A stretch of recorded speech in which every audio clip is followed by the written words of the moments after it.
Mobil Alphard Sakti ternyata jemput Sri Mulyani masuk apron bandara dikawal Bea Cukai. Belakangan ini tengah viral sebuah mobil Alphard yang dikawal Bea Cukai masuk apron bandara Soekarno-Hatta.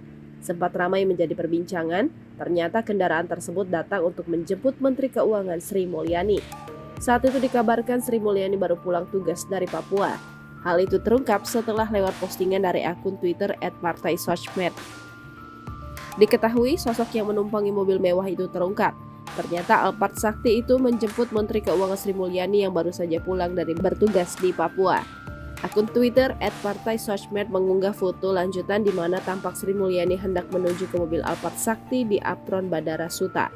Kini Sri Mulyani yang menjadi cibiran netizen karena dianggap terlalu berlebihan memiliki privilege yang sangat tidak pantas.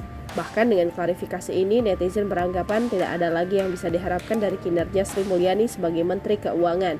Karena kemewahan berupa privilege atau keuntungan istimewa yang digunakan Sri Mulyani merupakan contoh banyak anak buahnya yang pamer harta di media sosial.